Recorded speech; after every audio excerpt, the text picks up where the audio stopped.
2025 board exam देने वाले हैं तो उनके लिए वीडियो सबसे ज्यादा इंपॉर्टेंट है। आज मैं आप लोगों को बताने वाला हूं 60 महत्वपूर्ण बहुविकल्पीय प्रश्न, वो भी सामाजिक विज्ञान का। सामाजिक विज्ञान के 60 मोस्ट इंपोर्टेंट पूरे किताब का बस इतना ही क्वेश्चन है। अगर इतना आप तैयार कर लेते हो तो समझ लो कि बोर्ड एग्जाम में जो 20 नंबर का ऑब्जेक्टिव क्वेश्चन आता है उसमें 20 में 20 नंबर पूरा करके आओगे। एक भी नंबर आप लोगों को छूटेगा नहीं, ये मेरी गारंटी है। लेकिन 60 क्वेश्चन पूरा का पूरा आप लोगों को याद होना चाहिए। पूरे के पूरे मोस्ट इंपोर्टेंट क्वेश्चन है। जितना भी क्वेश्चन हमने आज वीडियो में बताया हुआ है, अगर सारा क्वेश्चन आप लोगों को याद है तो 20 में 20 नंबर आप लेकर आओगे। ठीक है, तो 2025 बोर्ड में 100% आपके यही प्रश्न आएंगे, इससे बाहर एक भी प्रश्न नहीं आएगा। जैसा कि आप लोगों को मालूम है, जो मैं कहता हूं वो 100% होता है। ठीक है, तो जितना क्वेश्चन मैं आप वीडियो में बताऊंगा आप लोगों को, सारे क्वेश्चन आप लोगों को तैयार होना चाहिए। वीडियो को लाइक कर देना, चैनल पे नए तो चैनल को जरूर सब्सक्राइब कर लेना। और आज आप लोगों को 60 प्रश्न बिल्कुल याद हो जाना चाहिए, अगर आपका टारगेट भी 95% है बोर्ड एग्जाम में लाने के लिए। तो देखिए, पहला प्रश्न स्टार्ट करूंगा, और अगर आपको इसका उत्तर मालूम है तो कमेंट जरूर कीजिएगा।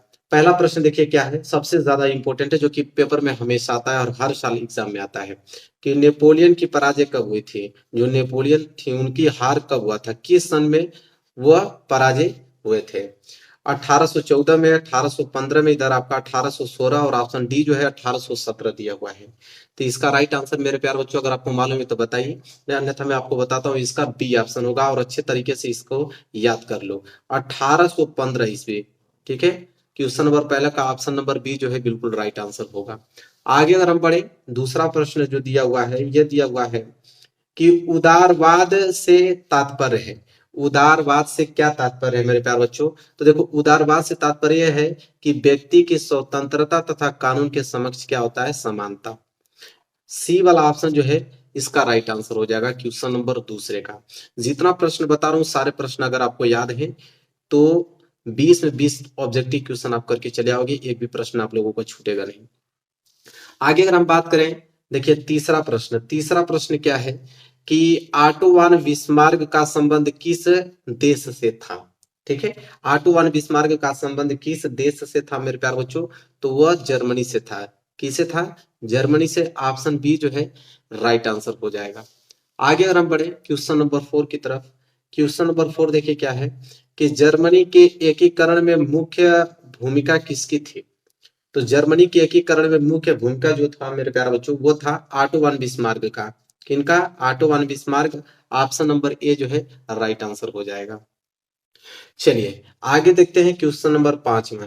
क्वेश्चन नंबर 5वां है कि नेपोलियन संबंधित था, मतलब नेपोलियन किस देश से संबंध रखता था? तो वो फ्रांस से। किससे? फ्रांस से। ऑप्शन नंबर सी जो है राइट आंसर होगा। आगे देखिए क्वेश्चन नंबर 6। क्वेश्चन नंबर 6 है कि वियना की संधि कब हुई थी, किस सन में वियना की संधि हुई थी?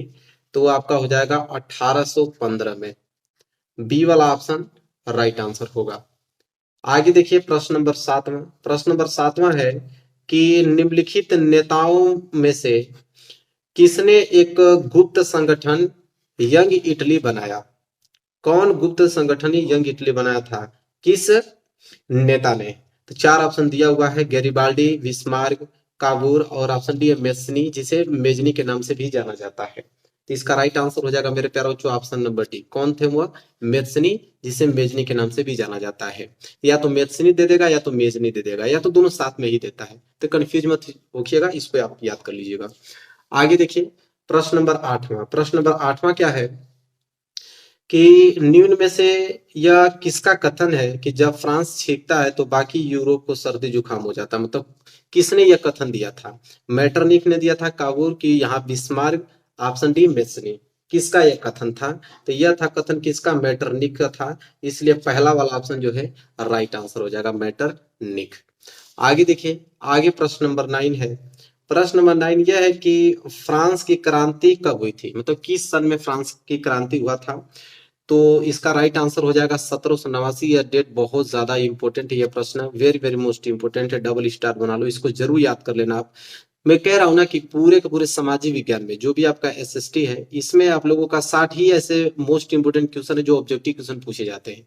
अगर आपको ये 60 याद है तो 20 में 20 आप करके आओगे ऑब्जेक्टिव में, एक भी नंबर आप लोगों का छूटेगा नहीं। फिलहाल प्रश्न नंबर 9 हो गया। प्रश्न नंबर 10 की तरफ बढ़ते हैं। देखिए प्रश्न नंबर 10।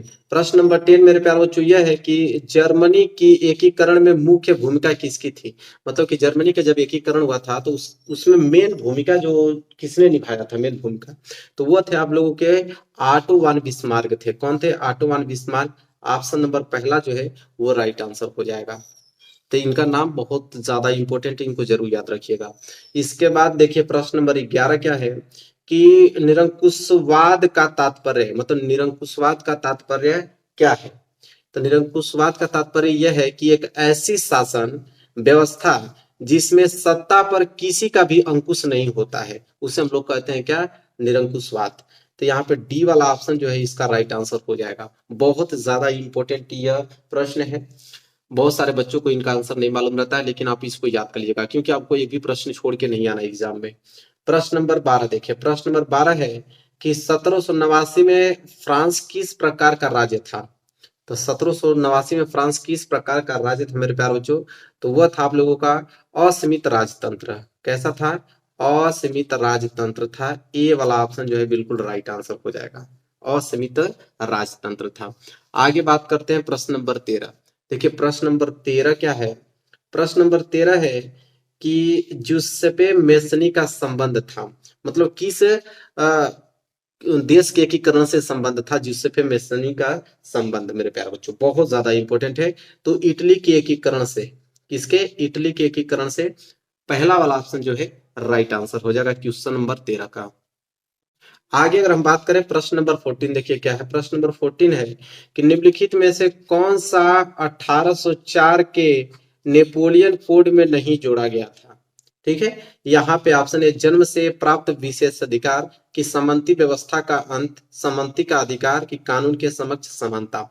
तो देखिए 1804 के नेपोलियन कोड में कौन सा नहीं जोड़ा गया था? तो वह था ऑप्शन नंबर पहला, जन्म से प्राप्त जो विशेष अधिकार होता है उसको नहीं जोड़ा गया था। पहला वाला ऑप्शन जो है बिल्कुल राइट आंसर होगा। आगे अगर हम बढ़े प्रश्न नंबर 15 की तरफ देखिए। प्रश्न नंबर 15 है कि 1861 में एकीकृत इटली का सम्राट किसे घोषित किया गया था। तो 1861 में जो इटली का सम्राट किसे घोषित किया गया था मेरे प्यारे बच्चों, इसका जो आंसर होगा वो हो जाएगा आपका इमेनुअल द्वितीय। पहला वाला ऑप्शन इनको याद कर लीजिएगा, पहला वाला ऑप्शन इमेनुअल द्वितीय।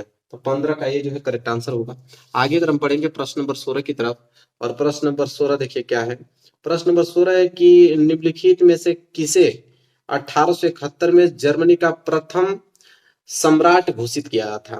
तो 1871 में जर्मनी का प्रथम सम्राट किसे घोषित किया गया था? चार ऑप्शन दिया हुआ है। पहला है काइजर विलियम प्रथम, दूसरा है विलियम द्वितीय, और ऑप्शन तीसरा है फेडरिक विल्हेम प्रथम, और ऑप्शन डी है ऑटो वन विस्मार्क। ठीक है, तो उनका नाम था काइजर विलियम प्रथम। तो 1871 में जर्मनी का प्रथम सम्राट घोषित किया गया था किनको? काइजर विलियम प्रथम को, इसलिए पहला वाला ऑप्शन जो है राइट आंसर होगा। आगे बढ़े प्रश्न नंबर 17 की तरफ देखिए। प्रश्न नंबर 17 है कि जलियांवाला बाग कांड में गोलियां किसने चलवाई था। तो मतलब तो जो जलियांवाला बाग हत्याकांड हुआ था उसमें गोलियां जो है किसने चलवाया था मेरे प्यारे बच्चों? तो वो थे जनरल डायर। कौन थे? General Dyer. डी वाला ऑप्शन जो है वो राइट आंसर हो जाएगा, 17 का डी। आगे अगर हम बात करें प्रश्न नंबर 18 की तरफ देखिए। प्रश्न नंबर 18 तो सबको मालूम होगा, इतना ज्यादा इंपॉर्टेंट है कि चौरी चौरा कांड कब हुआ था। तो चौरी चौरा कांड किस सन में हुआ था, ये डेट आपको याद होनी चाहिए क्योंकि ये प्रश्न बहुत ज्यादा इंपॉर्टेंट है। तो 1922 में। सी वाला ऑप्शन जो है इसका राइट आंसर होगा। इसी के साथ अगर हम आगे बढ़े, देखो ये भी बहुत इंपॉर्टेंट प्रश्न है। प्रश्न नंबर 19 कि जलियांवाला बाग की घटना कब हुआ था। तो जलियांवाला बाग की घटना जो हुआ था किस सन में हुआ था, डेट पूछा है मेरे प्यारे बच्चों। तो डेट आप याद रख लेना कि 13 अप्रैल 1919 में। तो सी वाला ऑप्शन जो है इसका राइट आंसर होगा, 13 अप्रैल 1919। आगे अगर हम बढ़े प्रश्न नंबर 20वां देखिए। प्रश्न नंबर 20वां है कि वंदे मातरम गीत के लेखक कौन है। तो वंदे मातरम गीत के जो लेखक है मेरे प्यारे बच्चों वह है बंकिम चंद्र चट्टोपाध्याय, और ए वाला ऑप्शन जो है इसका राइट आंसर होगा, याद कर लीजिएगा। आगे बढ़ी। आगे है 21 प्रश्न। 21 प्रश्न है कि हिंद स्वराज पुस्तक के लेखक हैं। तो हिंद स्वराज जो पुस्तक लिखे थे वो कौन लिखे थे मेरे प्यारे बच्चों? तो हिंद स्वराज पुस्तक के लेखक है महात्मा गांधी। कौन है? महात्मा गांधी जी है। सी वाला ऑप्शन जो है राइट आंसर हो जाएगा, 21 का सी। आगे बढ़ते हैं। अगला प्रश्न है 22, 22वां प्रश्न। निम्नलिखित में से किसने बारदौली सत्याग्रह का नेतृत्व किया था। तो बारदौली सत्याग्रह का नेतृत्व किसने किया था मेरे प्यारे बच्चों? तो वो थे आप लोग के सरदार वल्लभ भाई पटेल थे। डी वाला ऑप्शन जो है राइट आंसर हो जाएगा, 22 का डी। आगे बढ़ते हैं, अगला प्रश्न है 23, 23वां प्रश्न कि भारत में राष्ट्रपिता कहकर किसको संबोधित किया जाता है? तो भारत में राष्ट्रपिता किनको कहा जाता है? वो है आपके option number A Mahatma Gandhi को कहा जाता है। ए वाला ऑप्शन जो है राइट आंसर हो जाएगा। चलिए प्रश्न नंबर 23 कंप्लीट हो गया। प्रश्न नंबर 24 देखिए, प्रश्न नंबर 24 क्या है कि स्वराज मेरा जन्म सिद्ध अधिकार है और मैं इसे लेकर रहूंगा, किसका कथन है? यह कथन किसका है मेरे प्यारे बच्चों? तो यह कथन जो है वह है बाल गंगाधर तिलक के, इसलिए बी वाला ऑप्शन सही हो जाएगा। क्या है कथन? कि स्वराज मेरा जन्म सिद्ध अधिकार है और मैं इसे लेकर रहूंगा, तो किनका कथन है? बाल गंगाधर तिलक का। तो बी वाला ऑप्शन जो है राइट आंसर होगा। आगे देखिए प्रश्न नंबर 25, प्रश्न नंबर 25वां है कि भारतीय राष्ट्रीय कांग्रेस की स्थापना कब हुई थी? मतलब किस सन में भारतीय राष्ट्रीय कांग्रेस का स्थापना हुआ था मेरे प्यारे बच्चों? 1885 में। बहुत ज्यादा इंपॉर्टेंट क्वेश्चन, इसको याद रखिएगा, पहला वाला ऑप्शन 1885। आगे बढ़ेंगे तो प्रश्न नंबर 26 देखिए, प्रश्न नंबर 26 क्या है कि निम्नलिखित में से मिट्टी का प्रकार नहीं है। मतलब चार ऑप्शन दिया हुआ है, इन चार ऑप्शन में से कौन मिट्टी का प्रकार नहीं है? तो काली मिट्टी तो होता है, पीली मिट्टी भी होती है, लेटराइट मिट्टी। ये जो सीमेंट जो है वो सीमेंट जो है मिट्टी का प्रकार नहीं होता है, इसलिए डी वाला ऑप्शन जो है बिल्कुल राइट आंसर हो जाएगा। आगे बढ़ेंगे, अगला प्रश्न है 27। देखिए 27 प्रश्न है कि निम्नलिखित में से किस राज्य में काली मिट्टी पाई जाती है? मतलब कौन से राज्य में काली मिट्टी पाई जाती है? तो वह है आपका गुजरात। क्या है? गुजरात। बी वाला ऑप्शन जो है राइट आंसर हो जाएगा, क्योंकि गुजरात में काली मिट्टी पाई जाती है। तो निम्नलिखित में से किस राज्य में काली मिट्टी पाई जाती है? तो वह आप लोगों के गुजरात। सबसे ज्यादा काली मिट्टी कहाँ पाई जाती है? गुजरात में, इसको याद रखिएगा। आगे बढ़ते हैं 28 प्रश्न कि पर्वतों पर मृदा अपर्दन का साधन है। तो पर्वतों पर मृदा अपर्दन, जो मृदा कटती है, तो उसका साधन क्या है मेरे प्यारे बच्चों? पर्वतों पर पवन है कि हिमनद है कि जल है कि यहाँ पे पशु चारण है? तो वो क्या है? हिमनद है। क्या है? हिमनद। बी वाला ऑप्शन जो है राइट आंसर हो जाएगा। पर्वतों पर मृदा अपर्दन का साधन है हिमनद। आगे देखिए अगला प्रश्न है 29। प्रश्न नंबर 29 है कि पंजाब में भूमि निम्नीकरण का मुख्य कारण क्या है? तो पंजाब में जो भूमि निम्नीकरण का मुख्य कारण है वह है मेरे प्यारे बच्चों अधिक सिंचाई। क्या है? अधिक सिंचाई। सी वाला ऑप्शन जो है राइट आंसर होगा, इसको याद कर लीजिएगा, बहुत ज्यादा इंपॉर्टेंट प्रश्न है। आगे अगर हम बात करें तो प्रश्न नंबर 30वां, प्रश्न नंबर 30वां है निम्नलिखित में से कौन सा नवीकरण योग्य संसाधन नहीं है? तो नवीकरण योग्य संसाधन नहीं है यह पूछा है, तो वह आप लोगों का जीवाश्म ईंधन, क्योंकि पवन ऊर्जा, जल, वन, ये तो सब नवीकरण योग्य संसाधन है। कौन नहीं है? तो वह आप लोगों के जीवाश्म ईंधन। जीवाश्म ईंधन जो है वो नवीकरण योग्य संसाधन नहीं है। आगे अगर हम बात करते हैं 31 प्रश्न देखिए क्या है कि चाय की खेती के लिए कौन सी मिट्टी उपयुक्त है? तो चाय की खेती के लिए कौन सी मिट्टी सबसे अच्छी मानी जाती है मेरे प्यारे बच्चों? वो है आप लोगों के लेटराइट मिट्टी। क्या है? लेटराइट मिट्टी। ठीक है, डी वाला ऑप्शन जो है राइट आंसर हो जाएगा, लेटराइट मिट्टी। आगे बढ़ते हैं प्रश्न नंबर 32। निम्नलिखित में से किस राज्य में सीढ़ीदार खेती की जाती है? मतलब सीढ़ी नुमा खेती किस राज्य में की जाती है मेरे प्यारे बच्चों? पंजाब में, हरियाणा में, उत्तर प्रदेश में, क्या आपके उत्तराखंड में? तो वो है आपका उत्तराखंड में, क्योंकि पहाड़ वगैरह वही रहते हैं उत्तराखंड में, इसलिए वहां पे सीढ़ी नुमा खेती की जाती है, नहीं तो मिट्टी वहां से बह जाएगी। ठीक है, आगे आप लोगों का 33 प्रश्न कि निम्न में से कौन सा एक व्यक्तिगत संसाधन नहीं है? तो व्यक्तिगत संसाधन इन चारों ऑप्शन में से कौन नहीं है मेरे प्यारे बच्चों? वो है आप लोगों का खनिज संसाधन। डी वाला ऑप्शन जो है बिल्कुल राइट आंसर हो जाएगा। खनिज संसाधन जो है व्यक्तिगत संसाधन की लिस्ट में नहीं आता है। आगे देखिए अगला प्रश्न है 34 कि निम्न में से कौन सा संसाधन पुनः चक्रीय है? तो पुनः चक्रीय संसाधन कौन है मेरे प्यारे बच्चों? तो वो है आप लोगों का लोहा, क्योंकि लोहा को पीट कर आप किसी का भी आकार ले सकते हो। चलिए अगला प्रश्न देखते हैं 35। 35 प्रश्न क्या है? 35 प्रश्न है कि निम्नलिखित में से कौन सा एक संभावी संसाधन है? तो संभावी संसाधन इन चारों ऑप्शन में से कौन है? तो है आप लोगों का पवन ऊर्जा। क्या है? पवन ऊर्जा। सी वाला ऑप्शन जो है राइट आंसर होगा। आगे बढ़ते हैं, अगला प्रश्न है 36। 36 प्रश्न है कि चिपको आंदोलन संबंधित है। देखो चिपको आंदोलन जो संबंधित है मेरे प्यारों बच्चों वन संरक्षण से, वनों की रक्षा के लिए यह आंदोलन चलाया गया था कि वन न कटे जाए। जो भी पेड़ पौधे हैं उनको बचाया जाए। तो उनके लिए संसाधन चलाया गया था, मतलब आंदोलन चलाया गया था, चिपको आंदोलन। लोग वहां पे पेड़ों को चिपक कर उनकी रक्षा करते थे। आगे बढ़ते हैं। 37 प्रश्न देखिए क्या है कि सुंदरवन राष्ट्रीय पार्क किस राज्य में स्थित है। तो जो सुंदरवन राष्ट्रीय पार्क है वो किस राज्य में स्थित है मेरे प्यारे बच्चों। इसका राइट आंसर हो जाएगा पश्चिम बंगाल। कहाँ पे?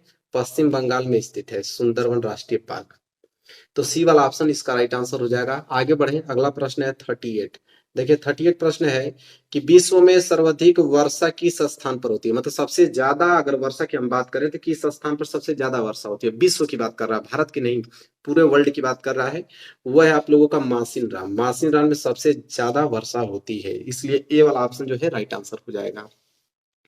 आगे देखिए प्रश्न नंबर 39 क्या है कि टिहरी बांध परियोजना किस राज्य में स्थित है। तो टिहरी बांध परियोजना जो चलाया जाता है वो किस राज्य में चलाया जाता है मेरे प्यारे बच्चों। प्रश्न नंबर 39 का आंसर बताइए आप लोग। तो वो है आप लोगों का उत्तराखंड में। इसमें उत्तराखंड में सी वाला ऑप्शन जो है राइट आंसर हो जाएगा, 39 का सी। आगे बढ़ते हैं, अगला प्रश्न देखिए। अगला प्रश्न है कि सलाल बांध किस नदी पर बना है। तो सलाल बांध किस नदी पर बना है मेरे प्यारे बच्चों, यही प्रश्न था। ऑप्शन बी चिनाब नदी पर बना है, बी वाला ऑप्शन इसका राइट आंसर हो जाएगा। आगे देखिए 41 प्रश्न क्या है कि इनमें से कौन सी रबी की फसल है। मतलब चार ऑप्शन दिया हुआ है, पूछ रहा है कि रबी की फसल इन चारों ऑप्शनों में से कौन है मेरे प्यारे बच्चों। तो रबी की फसल में चना, वो भी चना में कौन सा, काला चना जो है वो रबी की फसल के अंतर्गत आता है। सी वाला ऑप्शन जो है राइट आंसर हो जाएगा। आगे बढ़ते हैं प्रश्न नंबर 42। प्रश्न नंबर 42 है कि इनमें से कौन सी एक फलीदार फसल है। मतलब फलीदार फसल इन चारों ऑप्शनों में से कौन है मेरे प्यारे बच्चों। वो है आपके दालें। दाल जो होता है वो फलीदार फसल के लिस्ट में आता है। ए वाला ऑप्शन जो है राइट आंसर होगा। आगे देखिए 43 प्रश्न क्या है, बहुत ज्यादा इंपॉर्टेंट है कि निम्नलिखित में से कौन सी एक रेशेदार फसल है। मतलब रेशे वाला फसल कौन सा होता है। तो सब ये तो बहुत सिंपल है, सबको मालूम है कि जूट में सबसे ज्यादा रेशा होता है। तो रेशेदार फसल के अंतर्गत तो जूट ही आने वाला है। ठीक है, तो पहला वाला ऑप्शन जो है राइट आंसर हो जाएगा। इसके बाद है 44 क्या है, निम्न में से कौन सी रोपण फसल है। तो रोपण फसल के अंतर्गत कौन सा आता है। तो आप लोगों का गन्ना है। गन्ना जो है वो रोपण फसल के अंतर्गत आता है। सी वाला ऑप्शन जो है राइट आंसर हो जाएगा। बहुत ज्यादा इंपॉर्टेंट है। जितना मैं आपको बता रहा हूँ 60 प्रश्न आज की वीडियो में बताने वाला हूँ। 60 प्रश्न अगर आपको याद है तो 20 नंबर के बहुविकल्पी आपको बिल्कुल आज ही क्लियर हो जाएंगे। आगे बढ़ते हैं, अगला प्रश्न देखिए। प्रश्न नंबर 45 क्या है कि झरिया प्रसिद्ध है। मतलब झरिया किसके लिए प्रसिद्ध है। तो ये तो बहुत सिंपल है, झरिया प्रसिद्ध है कोयले के लिए, कोयले के उत्पादन के लिए प्रसिद्ध है। तो कोयले के लिए प्रसिद्ध है, बी वाला ऑप्शन। तो बी राइट आंसर हो जाएगा 45 क्वेश्चन का। आगे देखिए अगला प्रश्न है 46। 46 प्रश्न मेरे प्यारे बच्चों कि निम्नलिखित में से कौन सा परंपरागत ऊर्जा स्रोत है। तो देखो स्रोत है, ये प्रश्न है, स्रोत नहीं है। ठीक है, मतलब यह रियलिटी प्रश्न है कि निम्नलिखित में से कौन सा परंपरागत ऊर्जा का स्रोत नहीं है। तो परंपरागत ऊर्जा का स्रोत जो नहीं है वो है आपका सौर ऊर्जा। क्योंकि कोयला हुआ, पेट्रोलियम और प्राकृतिक गैस, ये तीनों जो होता है वो परंपरागत ऊर्जा का स्रोत होता है। और स्रोत नहीं है तो वो आप लोगों का सौर ऊर्जा, इसलिए सी वाला ऑप्शन जो है राइट आंसर होगा। आगे देखिए अगला प्रश्न है 47। 47 प्रश्न है कि भारत में पवन ऊर्जा का विशाल केंद्र कहाँ स्थित है। तो भारत में जो पवन ऊर्जा का विशाल केंद्र है वो कहाँ पे स्थित है मेरे प्यारे बच्चों। तो वो है आपका तमिलनाडु में। कहाँ पे? तमिलनाडु में। बी वाला ऑप्शन जो है बिल्कुल राइट आंसर हो जाएगा। आगे बढ़ते हैं, अगला प्रश्न देखिए। अगला प्रश्न है 48। 48 प्रश्न है कि मुंबई हाई प्रसिद्ध है। तो मुंबई हाई प्रसिद्ध किसके लिए है। तो है आप लोगों के तेल शोधक कारखानों, पेट्रोलियम के लिए। तो ए वाला ऑप्शन जो है 48 का राइट आंसर हो जाएगा। मुंबई हाई प्रसिद्ध है पेट्रोलियम के लिए, या तेल शोधक कारखाना भी देता है ऑप्शन में। पेट्रोलियम हटा देता है, बस इतना लिखता है, तभी भी आंसर आप वही क्लिक करोगे। इसके बाद अगर हम बात करें अगला प्रश्न है आप लोगों का 49। 49 प्रश्न है कि निम्नलिखित में से कौन सा ऊर्जा का गैर परंपरागत स्रोत है। तो ऊर्जा का कौन सा गैर परंपरागत स्रोत है वो आप लोगों का क्या है, ऑप्शन बी कोयला। बी वाला ऑप्शन जो है राइट आंसर हो जाएगा, कोयला। आगे बढ़ते हैं, अगला प्रश्न देखिए क्या है। अगला प्रश्न नंबर 50। प्रश्न नंबर 50 है एंथ्रेसाइट का संबंध किस खनिज से है। तो एंथ्रेसाइट का जो संबंध है मेरे प्यारे बच्चों वो किस खनिज से है। तो वो है आप लोगों का कोयला से। किससे है? कोयला से है। तो डी वाला ऑप्शन जो है बिल्कुल राइट आंसर हो जाएगा 50वें का डी। चलिए आगे बढ़ते हैं। प्रश्न नंबर 51। प्रश्न नंबर 51 है कि कोरबा जो है प्रसिद्ध है। तो कोरबा किसके लिए प्रसिद्ध है? तो कोरबा जो है वो आप लोगों के कोयले के लिए प्रसिद्ध हो। तो बी वाला ऑप्शन जो है राइट आंसर हो जाएगा। इसके बाद आगे बढ़ते हैं। अगला प्रश्न है 52 प्रश्न है कि श्रीलंका में निम्नलिखित में से कौन सा बहुसंख्यक वर्ग है? तो श्रीलंका में कौन से बहुसंख्यक वर्ग हैं? तो वह है आप लोगों के सिंहली। कौन है? सिंहली। सी वाला ऑप्शन जो है बिल्कुल राइट आंसर हो जाएगा। तो 52 का सी वाला ऑप्शन बिल्कुल करेक्ट आंसर होगा। अगला प्रश्न देखिए, अगला प्रश्न है आपका 53। तो 53 प्रश्न है कि भारत के संविधान की 8वीं अनुसूची में कुल भाषाएं कितनी है? तो भारत के संविधान की 8वीं अनुसूची में कुल भाषा कितना दिया है मेरे प्यारे बच्चों? तो वो 22 भाषाएं हैं। कितने भाषाएं हैं? टोटल 22 भाषाएं हैं। बी वाला ऑप्शन जो है राइट आंसर होगा। आगे बढ़ते हैं। अगला प्रश्न है 54 प्रश्न है कि भारत में पंचायती राज्य की स्थापना हुई थी, मतलब किस सन में? वो भी भारत में पंचायती राज्य की स्थापना हुआ था। तो सन 1992 में हुआ था। सी वाला ऑप्शन जो है इसका राइट आंसर हो जाएगा, सन 1992 में। आगे बढ़ते हैं। अगला प्रश्न दिया है 55 प्रश्न है कि भारत में कुल कितने संघीय राज्य हैं? ठीक है, तो भारत में कुल अगर संघीय राज्य की अगर हम बात करें मेरे प्यारे बच्चों, तो टोटल संघीय राज्य है 28। कितने हैं? 28। बी वाला ऑप्शन जो है इसका राइट आंसर हो जाएगा 28। आगे बढ़ते हैं। अगला प्रश्न देखिए क्या है 56 कि भारत में केंद्र शासित राज्यों की संख्या कितनी है प्रेजेंट टाइम में? तो भारत में केंद्र शासित राज्यों की संख्या टोटल अगर हम बात करें तो इस समय प्रेजेंट टाइम में मेरे प्यारे बच्चों 8 हैं। कितने हैं? 8 हैं। डी वाला ऑप्शन जो है बिल्कुल राइट आंसर हो जाएगा। आगे अगर हम बात करते हैं, अगला देखिए, अगला प्रश्न आप लोगों का 57 प्रश्न ये कह रहा है कि यदि हम लैंगिक भेदभाव की अगर हम बात करते हैं तो उसका अर्थ क्या होता है? तो देखिए, यदि हम लैंगिक भेदभाव की अगर हम बात करें तो उसका अर्थ ये होता है कि समाज में जो स्त्री है और पुरुष की असमान भूमिका, मतलब उनका समान भूमिका न रहे। तो समाज में स्त्री और पुरुष की असमान भूमिका को ही हम लोग क्या कर देते हैं? लैंगिक भेदभाव कहते हैं। आगे बढ़ते हैं। पहला वाला ऑप्शन इसका सही होगा। अगला प्रश्न है आप लोगों का 58 प्रश्न देखिए क्या है कि भारतीय राष्ट्रीय कांग्रेस की स्थापना किस वर्ष में हुआ था? तो भारतीय राष्ट्रीय कांग्रेस की जो स्थापना हुआ था मेरे प्यारे बच्चों, वह सन 1885 में हुआ था। तो ए वाला ऑप्शन जो है बिल्कुल राइट आंसर हो जाएगा इसका 1885। इसको याद कर लीजिएगा, तो बहुत ज्यादा इंपॉर्टेंट प्रश्न है। आगे बात करते हैं 59 प्रश्न है। 59 है कि भारत में मताधिकार की आयु क्या है? मतलब कि अगर हम भारत की बात करते हैं तो भारत में कितने एज के अगर आप रहेंगे तो आप वोट दे सकते हैं, किसी को भी मत दे सकते हैं। तो आपकी एज भारत में 18 वर्ष होनी चाहिए। अगर आपकी एज 18 वर्ष है तो आप मत दे सकते हो। तो डी वाला ऑप्शन जो है राइट आंसर हो जाएगा। आगे बात करते हैं। अगला प्रश्न देखिए, प्रश्न नंबर 60 क्या है कि लोकतांत्रिक शासन व्यवस्था अन्य व्यवस्थाओं से अच्छी है क्योंकि यह, मतलब क्या कारण है कि लोकतांत्रिक शासन व्यवस्था अन्य व्यवस्थाओं से क्या है? अच्छी है। तो पहला है सभी नागरिकों में समानता को बढ़ावा देती है। नहीं, ये वाला ऑप्शन नहीं होगा। क्या है? सभी नागरिकों में समानता को बढ़ावा देती है। नहीं, बढ़ावा तो देती है। ये वाला होगा। ये वाला ऑप्शन होगा, क्योंकि लोकतांत्रिक शासन व्यवस्था में जितने भी नागरिक होते हैं उनको समानता को बढ़ावा देती है, मतलब एक समान रखती है। तो पहला वाला ऑप्शन सही है। इसके बाद अगर हम बात करें, दूसरा ऑप्शन है कि व्यक्ति की गरिमा को बढ़ावा देती है, मतलब व्यक्ति की गरिमा को भी बढ़ावा देता है, मतलब बी वाला भी ऑप्शन सही है। और सी वाला ऑप्शन क्या है कि ए और बी दोनों सही है। तो ऑप्शन ए भी सही था, बी भी सही था, इसलिए सी वाला ऑप्शन जो है बिल्कुल राइट आंसर हो जाएगा, मतलब ए और बी दोनों सही है। तो 60वें प्रश्न का सी वाला ऑप्शन बिल्कुल राइट आंसर हो जाएगा।